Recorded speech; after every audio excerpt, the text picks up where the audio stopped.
परीक्षा छात्राओं, आपने पिछले वीडियो में वीडियो 5 को पढ़ा और जिसके माध्यम से आपने भरत महिमा का अध्ययन किया। आज हम 6वें पाठ का यानी दोहा नंबर 6 से प्रारंभ करते हैं और आप इसका ध्यानपूर्वक अध्ययन करें। अगर आपको कोई दिक्कत है तो आप फ़ोन करके भी आप हमसे पता कर सकते हैं, शाम को 7 से 9। तो देखें, दोहा है, सुन रघुवर वाणी विबुध देख भरत पर हेत, सकल सराहत राम सो प्रभु सो कृपा निकेत।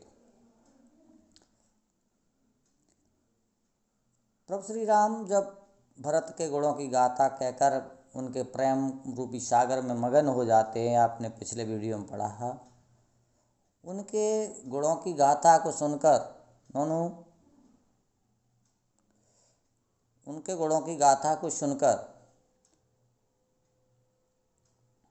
जो विविध हैं यानी देवतागण, आकाश में बैठे जो देवतागण हैं, वो प्रभु श्री राम की वाणी को सुनकर देख भरत पर हेतु यानी भरत पर उनका प्रेम देखकर सकल सराहत सभी देवतागण प्रभु श्री राम की सराहना करने लगे और कहते हैं कि इस संसार में प्रभु राम के समान कृपा का धाम कोई दूसरा अन्य नहीं है। कृपा निकेत मीन्स कृपा का धाम। आगे देखें, जो न होत जग जन्म भरत को सकल धर्म दुर धरण धरत को। बाद में देवतागण कहते हैं जो नहीं होत जग, अगर इस संसार में इस जग में जन्म भरत का जन्म नहीं होता तो सकल धर्म दुर्धरण धरत कौन। तो इस धरती पे संपूर्ण धर्मों की धुरी को धारण करने वाला कौन होता। कवि कुल अगम भरत गुण गाता, को जाने तुम बिन रघुनाथा। देवतागण कहते हैं कि कवि कुल के लिए तो अगम्य है। यहाँ कवि की भी श्रेष्ठता है। महाकवि तुलसीदास जी की, उन्होंने अपने आप को ही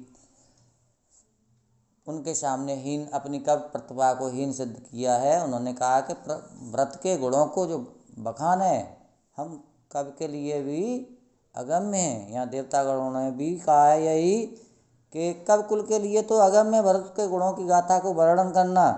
को जाने तुम बिन रघुनाथा, कहने का तात्पर्य हे भगवान राम, उनके गुणों के बारे में आपके सिवा और कोई दूसरा नहीं जान सकता है। राम लखन सिय सुन सुरबानी अतलक सुखलेव न जाय बखानी। इधर देवता गुणों की इस बातों को सुनकर राम लक्ष्मण और सीता ने उन देवताओं की बातों को सुनकर अत्यधिक सुख और शांति प्राप्त की। और जिसका वर्णन कहता है कि जिसका वर्णन नहीं किया जा सकता। अति सुख ले न जाय बखानी, बखानी का मतलब जिसका वर्णन नहीं। इतना सुख उन्होंने आनंद लिया इन बातों को सुनकर कि जिसका वर्णन करना संभव नहीं है। यहाँ भरत सब सहित सहाय, मंदाकिनी पुनीत नहाय। पुनीत मीन्स पवित्र।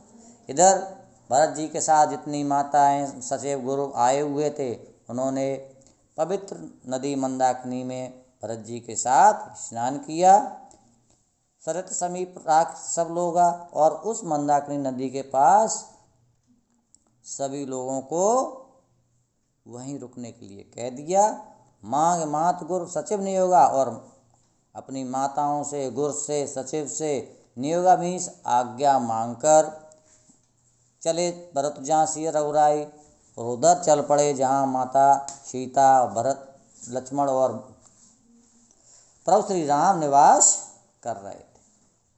चले भरत जहाँ सिय रघुराई यानी भरत जी उधर चल पड़े सभी से आज्ञा लेकर, जहाँ पे प्रभु श्री राम माता सीता और लक्ष्मण के साथ बसेरा कर रहे थे, निवास कर रहे थे।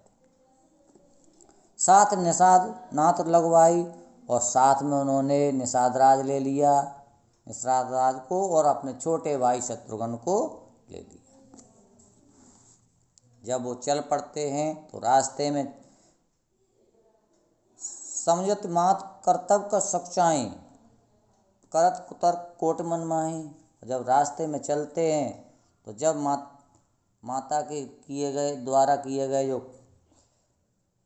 कुकृत्य था, जो बुराई थी, उसको समझकर वो संकुचित हो जाते हो। और इस प्रकार तर्क को तर्क करते, करोड़ों का तर्क को तर्क करते हुए आगे चले जा रहे हैं। उनके मन में बात आती है, राम लखन सिय सुन मन माऊं। उन्होंने कहा है, राम लक्ष्मण और सिय सुन मम नाऊं। अगर मेरा नाम कहीं ऐसा तो नहीं कि ये माता सीता, लक्ष्मण और प्रभु श्री राम मेरा नाम सुनकर, मेरे आगमन को सुनकर उठ जन अनत जाए तक ठाऊं। कहीं ऐसा न हो जिस स्थान पर वो निवास कर रहे हों उसको त्याग कर कहीं दूसरे स्थान पर न चले जाएं। आज आप इतना ही, और इसमें आप इसका लिखेंगे। आप अगला वीडियो जो मिलेगा उसमें आगे का पार्ट आपको मिलेगा। छोटे छोटे होते हैं तो लोड हो जाते हैं, अन्यथा लोड नहीं होता।